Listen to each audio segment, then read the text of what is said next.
இந்த வாய் நாற்றத்துக்கு என்ன காரணம் அப்படின்னா, உப்பு போட்டு சமைச்சு நம்ம இந்த சாப்பிட்றோம்ல, சமைச்சு சாப்பிட்றோம் பார்த்தீங்களா, அந்த உணவு தான் வந்து, அதுவும் உப்பு போட்டு சமைச்சு சாப்பிட்றோம் பாருங்கள், அதுதான் வந்து வாய் நாற்றத்துக்கே காரணம்.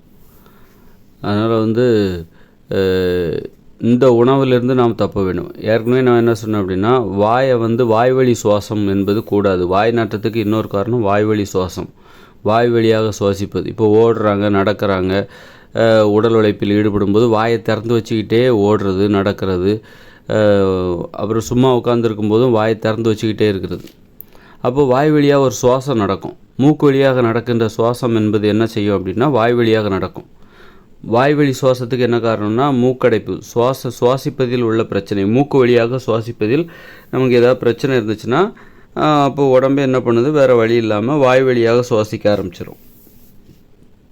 ஏதாவது சைனஸ், ஆஸ்துமா, வீசிங்கு, அப்புறம் மூச்சு திணறல், மூச்சு விடுவதில் சிரமம், இந்த மாதிரி மூக்கடைப்பு, இந்த மாதிரி பிரச்சனைலாம் வருதுன்னு வச்சுக்கோங்களேன். அப்போ அவங்க வேறு வழியே இல்லாமல் வாய் வழியாக சுவாசிக்க ஆரம்பிச்சிருவாங்க. அந்த வாய்வழி சுவாசம் என்பது வாய் நாற்றத்திற்கு காரணம். ஏன்னா அது ஒரு மிக முக்கியமான காரணம். அதனால் வாயை வந்து நீங்கள் பேசும்போது திறக்கணும், சாப்பிடும்போது திறக்கணும். மற்ற நேரத்தில் வாயை மூடி வச்சுக்கணும். சும்மா திறந்து வச்சுக்கிட்டு இருக்கக்கூடாது. திறந்து வச்சாலே அங்கே வாய் வழியாக சுவாசம் என்பது நடைபெற ஆரம்பித்துவிடும். வாய் வழியாக சுவாசம் நடைபெறும் பொழுது அந்த வாய் வழியாக சுவாசிக்கின்ற காற்று வயிற்றுக்குள்ளே போகும். அப்புறம் வயிற்றுக்குள்ளேருந்து காற்று திரும்ப மீண்டும் வெளியே வரும். அது வாய்வழி சுவாசம் என்பது வாய் நாற்றத்துக்கு காரணம். வாய் நாற்றத்துக்கு இன்னொரு காரணம், வாயை மூடி வச்சுருந்தா கூட வாய் நாற்றம் ஏற்படுவதை இன்னொரு வழி இருக்குது. வாய் நாற்றம் ஏற்படுவதற்கு இன்னொரு வழி இருக்குது. அது என்னென்னாக்கா, இந்த மாதிரி சமைச்சு சாப்பிட்றோம்ல, உப்பு போட்டு சமைச்சு சாப்பிட்றோம் பார்த்தீங்களா, அதுவும் வாய் நாற்றத்திற்கு வழிவகுக்கும். கண்டிப்பாக அது வழிவகுக்கும்.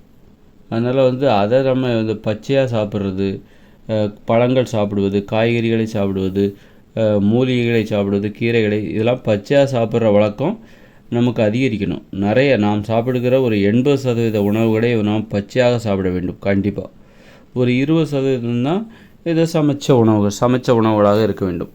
அப்போ இந்த வாய்நாட்டம் என்பது பெருமளவு இல்லாமல் ஆகிவிடும். வாய்நாட்டம் என்பது முற்றிலும் தவிர்க்கக்கூடிய நிலைமை என்பது வந்துவிடும். இப்போ இரவு நேரத்தில் பல் விளக்கணும், அது ரொம்ப முக்கியமான செயல். காலையில் பல் விளக்கிறதை விட இரவு நேரத்தில் தான் பல் விளக்க வேண்டும்.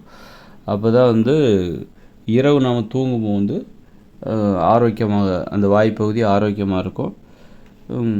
அதனால் வாய் நாற்றம் என்பது இருவேளை பல் துலக்குவதன் மூலம் வாய் நாற்றத்தை கட்டுப்படுத்த முடியும். அப்புறம் வந்து சமைத்த உணவுகள், உப்பு போட்டு சமைத்த உணவுகளை சாப்பிட்றது, அப்புறம் இனிப்பு கலந்த சமைத்த உணவுகள் அதையும் சாப்பிட்றது. சமைத்த உணவுகள் தான் வந்து சமைச்ச உணவுகள் அப்படின்னாலே அதில் ஒன்று உப்பு போட்டிருப்பாங்க, இல்லைன்னா இனிப்பு கலந்துருப்பாங்க.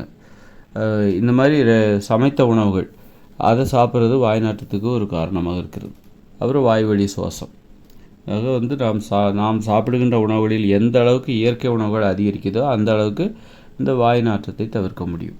இயற்கையோடு இணைந்த மனித வாழ்க்கையில் உப்புலாம் அவங்களுக்கு கிடைக்காது. அதனால் சமைச்சு சாப்பிட்றதுல அவங்களுக்கு வந்து ஆர்வம் என்பது இல்லாமல் தான் இருக்கும். அது பெரும்பாலும் பச்சையாக தான் சாப்பிடுவாங்க.